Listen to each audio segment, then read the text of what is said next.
Be a visionary with debonair, a playa from the Himalayas, iconic, not ironic, and become a night owl tonight, where like-minded members get together at the Night Owl Lounge, enjoying extra content, backstage hangouts, exclusive interviews by going to realdealmedia.tv/membership.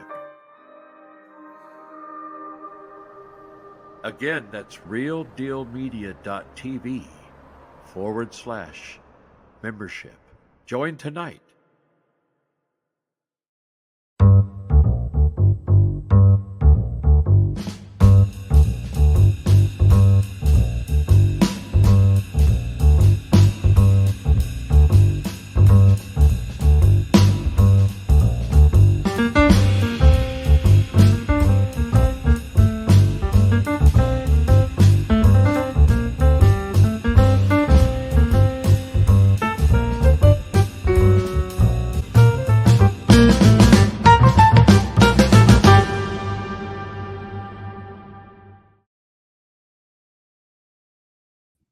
Welcome, everybody, to Real Deal Media's Late Night Update. I'm your late night host, Dean Ryan. It is extremely late, but not early enough, as we are going to bring you the news headlines that are ravishing the entire news world as we speak on this very late night occasion, giving you the news you deserve. Let's get started right now as we begin. Well, something has now taken place in Toronto. There has been another plane crash. If you're keeping score at home, it seems to be on a weekly basis at this point, but let me tell you more about it now, as Toronto is facing something that we've been facing here in the United States, as now a total of 18 people have been injured after a plane crash at Toronto's Pearson International Airport is now taking place just today, Monday. The incident happened sometime after 2 p.m. Eastern, involved the Delta Airlines plane arriving from Minneapolis. Yes, images from the scene show the plane, which is said to be a Mitsubishi plane, the CRJ 9000. Well, it's now on its roof somehow on the tarmac over there at the Pearson International Airport. The aircraft is, quote, upside down and burning. That's right. All arrivals and departures were shut down at Pearson hours after the crash had taken place.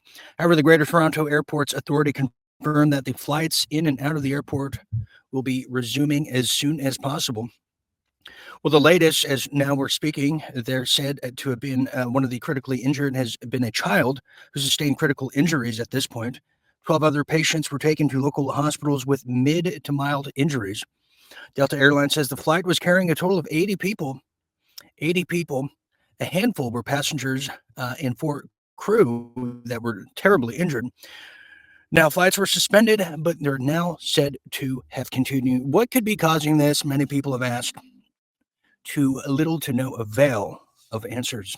Well, now, floods are pretty much engulfing the entire southern states right here in the U.S., right here in America. Let me tell you about it now, as a unprecedented weather change and a plot twist in it is now underway, just like we've never seen before, or have we? Well, here's what seems to be taking place. At least 9 killed in Kentucky and Georgia as floods. Severe weather slammed the entire southern regions of the United States. At least 9 people have died, and the massive storm system pounded the south with flooding and severe weather just over the weekend, while snow and ice moved into the northeast. Most of the deaths occurred in Kentucky, with at least 8 people dead. When a news conference recently, just this past Sunday afternoon, Kentucky Governor Andy Bashar said he expected the death toll to rise. Many of the deadly incidents involved drivers and vehicle passengers swept away by flood waters. A child was among those killed, sadly. Over there in Atlanta, Georgia, a man was killed when a tree fell on his home. Severe storms erupted amid ongoing flash flood emergencies in places like Arkansas, Tennessee, Kentucky, Virginia, and more than 67 million people remained under winter weather alerts. Just as in the wake of all this, as storms have now pushed through Georgia, Alabama, and Mississippi. Powerful wind gusts hit areas already saturated by heavy rains and flash flooding. Power outages that seems to be surging, with now more than 250,000 homes and businesses who have been left without power. Just in Georgia alone, Well, now Conent, as now Alabama nearly has 160,000 customers with no electricity. Now, the storm, which was just named over the weekend Winter Storm Jet by the Weather Channel, who seems to be crowning and anointing names for all these storms, was showed how the storm's suspected tornadoes tore apart many businesses, and many have not. Nobody saw this coming, I guess it's safe to say, but more unusual weather and the weather warfare that continues to be placed upon Americans and the American people, for that fact, sadly. Continuing now, as we now forge into a stranglehold. Now, this next one is, I cannot tell you how content my heart is to tell you about this, as now Trump has just announced the major cutting of defense spending and is encouraging China and Russia to do so. And Zelensky is not happy about it by any means whatsoever, because he needs to get his United States credit card to continue to back the unjust Ukrainian war that they started along with the CIA. Well, the slush funds are coming to an end. This next report, you're going to see just how dire Zelensky and how desperate his situation seems to be increasing as America pulls out of the boondoggles of Eastern Europe. Donald Trump is determined to end the war in Ukraine, and he will do it with or without the support of Ukraine President Volodymyr Zelensky. So your conversations with President Putin, what do you think he wants ultimately in Ukraine? I think he wants to stop fighting. I see that. We spoke long and hard. Steve Witkoff was with him for a very extended period, like about 3 hours. I think he wants to stop fighting. They have a big, powerful machine. You understand that. And they defeated Hitler. They defeated Napoleon. You know, they've been fighting a long time. They've done it before. And but I think he'd like to. I think he would like to stop fighting. Do you think he wants the whole of Ukraine, or just like what do you think he wants? No, I think he wants to stop. That was my question to him, because if he's going to go on, that would have been a big problem for us, and that would have caused me a big problem, because you just can't let that happen. I think he wants to end it. And they want to end it fast. Both of them. And Zelensky wants to end it too. But Trump's close relationship with Putin and Russia isn't going down well with Zelensky, who took a stand against Trump's involvement in peace talks during an interview on US television. Thing that President Trump said this week. He did not say yes when he was asked if he sees Ukraine as an equal member in the peace process. He did say later that Ukraine would have a seat at the table. Have you been given any assurances that Ukraine will have an equal seat at the negotiating table? So I will never accept any decisions between the United States and Russia about Ukraine. Never. And our people, never. And our adults and children and everybody. It can't be so. This is the war in Ukraine against us, and it's our human losses. And we are thankful for all the support, unity between USA, in USA, around Ukraine support, bipartisan unity, bipartisan support. We're thankful for all of this, but there is no any leader in the world who can really make a deal with Putin without us, about us. Zelensky doubled down on this in Munich, where he said he wasn't happy with the situation. How did that sit with you? No, I said that. But first with Putin and then with you. Oh, I'm not happy. Yes, but I think that more dangerous if first meeting will be with Putin and then with Ukraine. And there are things I shared with the President Trump, that first of all we have to see common view. And I said also that at the table we need Europe also. It's very important for us. We are Europe. We in Europe, and we see our future only in EU like a member. He also confirmed that he's received no invitation to discuss the issue with strategic partners. First, that maybe there is something at the table, but not on our table. So I didn't see any invitations, envoys, and etc. from Ukraine to meet with some other envoys. But anyway, envoy, this is that national. I mean, this is security advisor, and so we don't have any papers, any invitations, and it's something strange for me to speak in this case, in this format. If before we don't have any negotiation between us and our strategic partners. As I remember, Russia is not our strategic partner. And about... He also undermined Putin by saying the feared Russian leader is scared of Trump. As was reported, President Trump, that Putin is only doing this and agreeing to talks because he's afraid of Trump. Did you tell him that? Yes. I told Trump that Putin afraid of him. Yes, and he heard me. And now Putin knows. But despite the cracks starting to appear between the US and Ukraine, Trump has confirmed aid will continue, but it will be secured against resources. So we're getting security on our money. We're going to have it secured by, they have rare earth and they have oil and gas and they have a lot of other things. And we're asking for security on our money. So does it mean you are not sending any They've more agreed to it. Ukraine has agreed to it. Does it mean you are not sending any more aid to Ukraine? No, we are, but we want it secured, and the money is going to be secured. When will the U.S. stop sending funding? When will the U.S. stop sending funding? Because if we didn't do that, then Putin would say he won. We're the thing that's holding it back, and frankly, we'll go as long as we have to go, because we're not going to let the other happen. And following their fruitful conversation, Russian leader Vladimir Putin is confident Trump will restore peace in the region. Трамп с его характером, с его настойчивостью, он наведет там порядок довольно быстро. И все они, вот увидите, это произойдет быстро, скоро. Все они станут у ноги хозяина и будут нежно помахивать хвостиком. Все это встанет на свои места. Trump's conversation with Putin comes after Vice President J.D. Vance made an historical speech warning about the future of Europe at the Munich Security Conference. No voter on this continent went to the ballot box to open the floodgates to millions of unvetted immigrants. But you know what they did vote for? In England, they voted for Brexit, and agree or disagree, they voted for it. This led to a bizarre reaction from some European leaders who couldn't handle being called out. After the speech of Vice President Vance on Friday, we have to fear that our common value base is not that common anymore.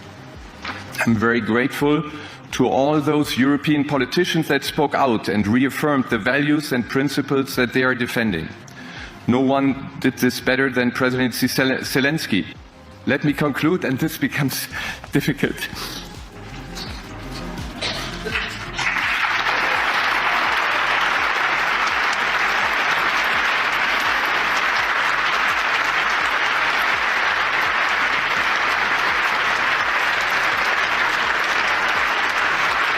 In addition to brokering peace between Russia and Ukraine, Trump has his sights set on denuclearizing other big players like China.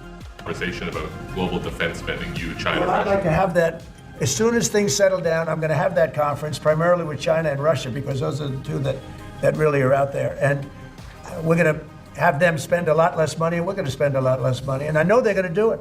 They agreed to it. We were talking about denuking,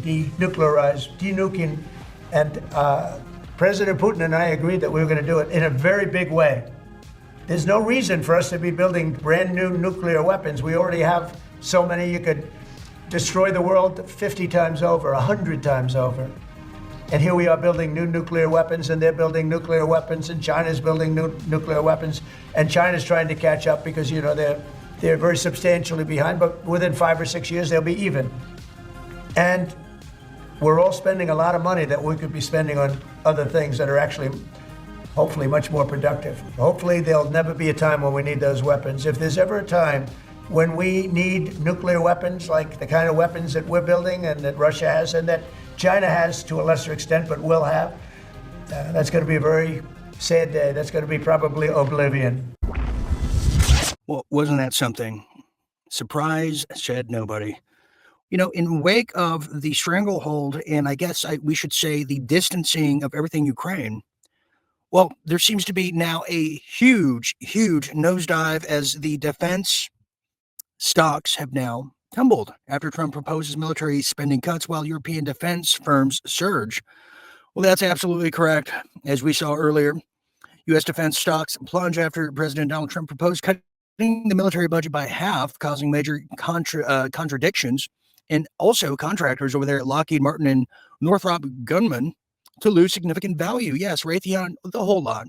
European defense stocks surge as leaders discuss increasing military spending on that neck of the world over there, on that side of the world, with companies like Raytheon and BAE Systems seeing double-digit gains. Trump's mixed messaging on defense spending, including calls for cost-cutting while emphasizing military strength, was created uncertainty in the United States defense contracting sector. Well, European leaders also proposed exempting defense spending with EU fiscal rules, enabling member states to boost military budgets without financial penalties. We're now continuing now in New York, which is the gatekeeper of everything that is keeping us, the American people, from revitalizing the economy and having a true republic once again. Well, now, 4 New York City deputy mayors, yes, signal intent to resign from Mayor Eric Adams' administration following the Trump DOJ order to drop his case. Why are they so pissed off about it?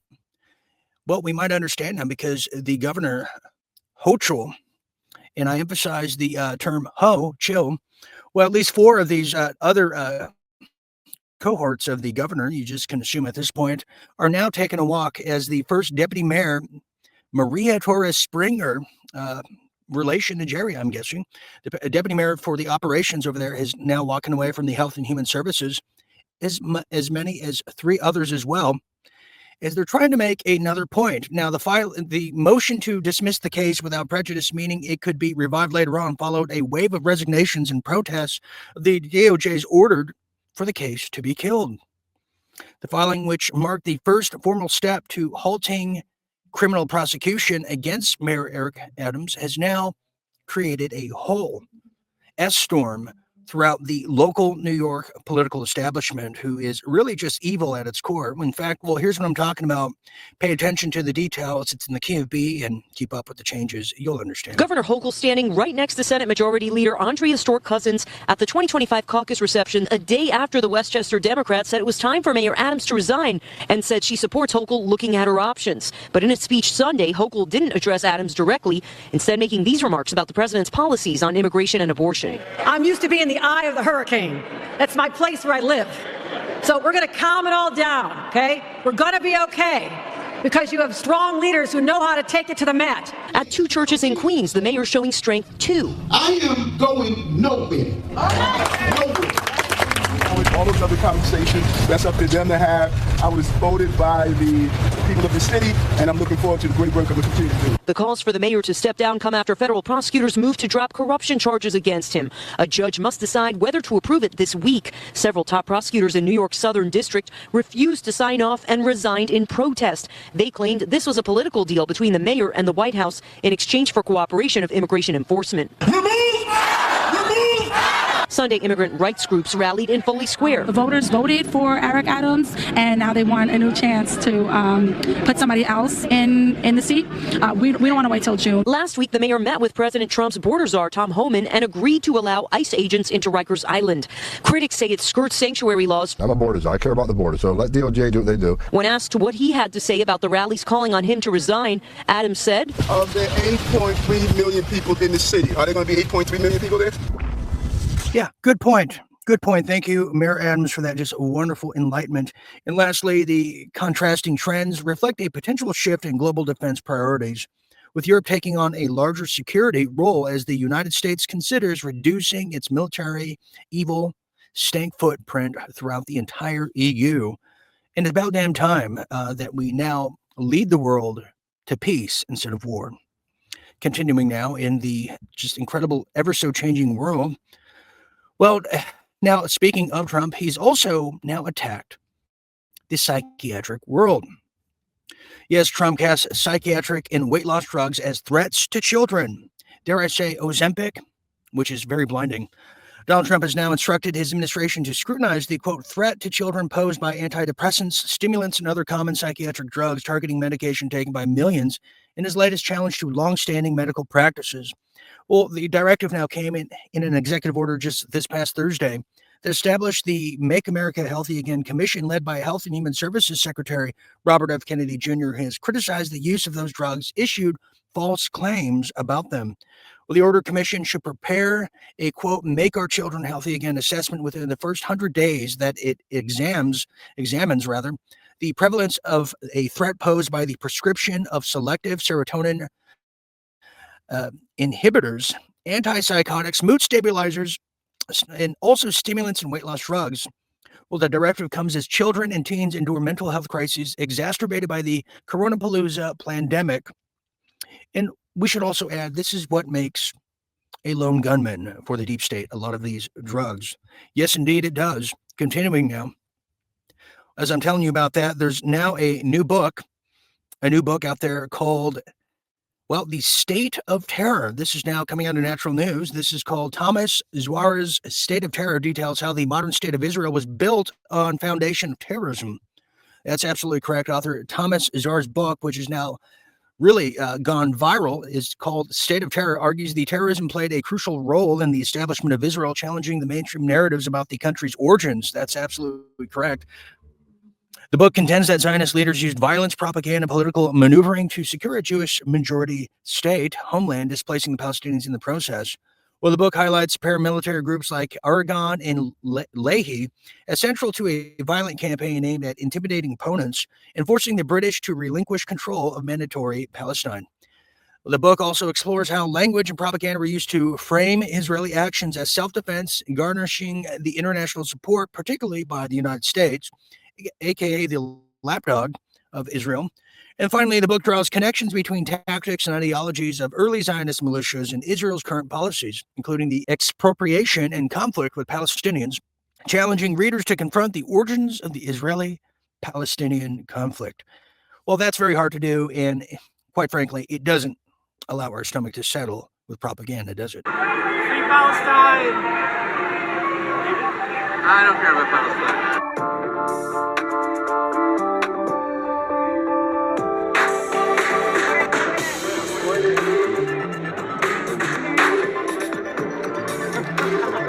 No, it doesn't. Finally. Well, this next report by Mike Adams, he's now tackling the progressive and accelerating world of AI that China seems to be, well, lingering for world domination and complete dominance in that particular field. Check this next report out, and I think Mike really lays it all out.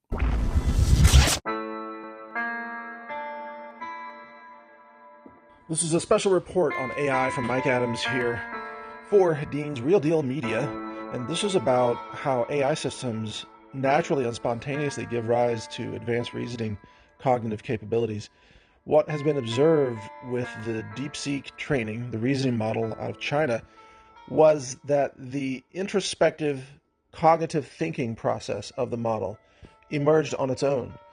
It was not engineered to do that. Nobody programmed it to do that. It was simply observed, and then since then, many other experiments in Berkeley and other universities have been able to prove that that spontaneously emerges.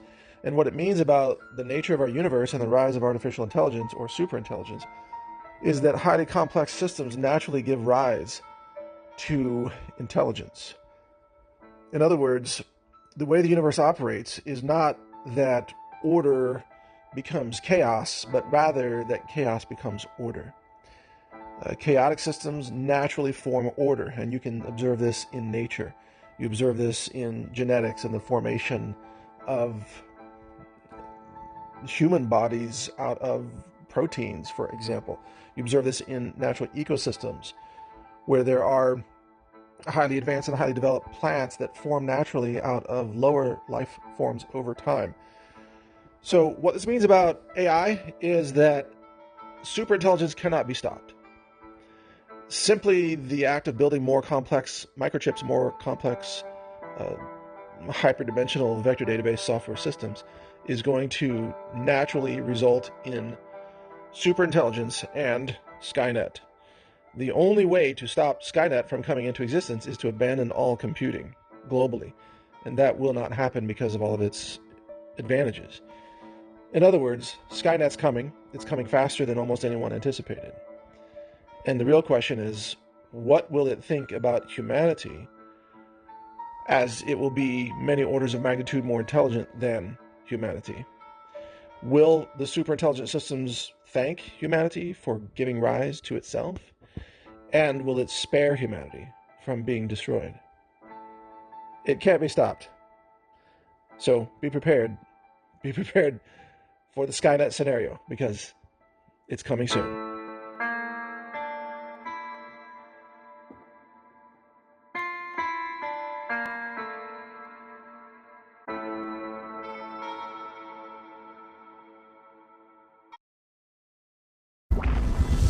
Thank you very much, Mike Adams. Well, our final story is a uplifting story that gives me hope, and hopefully yourself as well. Well, the Greek island with almost no dementia follows a twist on the Mediterranean diet. The two drinks they love, they say it will help you. What am I talking about? Well, you probably heard of a so-called blue zones, 5 areas of the world that longevity expert Dan Butner identified as having residents who routinely live to be over 100 years old. Well, here's some of the cities we're talking about. Okinawa, Japan, Sardinia, Italy, Nicoya, Costa Rica, Loma Linda, California, and Ikari, Greece. That's right. Well, speaking recently, some of the secrets were revealed. And it consisted of a Mediterranean diet, but amplified. What's the secret, you might ask? Well, we're talking about the strictest versions of the Mediterranean diet in the world, leaning heavily on fruits, vegetables, whole grains, beans, linguine, olive oil, and moderate amounts of red wine or until you're full. But they regularly eat hundreds in foraged wild greens, garden greens like mustard, chicory, fennel greens, and the weed whacker of the United States. These wild greens have 10 times the artery scrubbing antioxidants that red wine does. So basically, eat clean and drink a lot. Red wine. Well, that's going to leave us there. That's going to leave us there for this very late night update edition. And I will be back tomorrow, but the world is changing and it's really hard to keep up if you're not paying attention. Well, until next time, for all of us here at Late Night Update, I'm Dean Ryan, always reminding you to stay tuned and stay awake. Good night, everybody.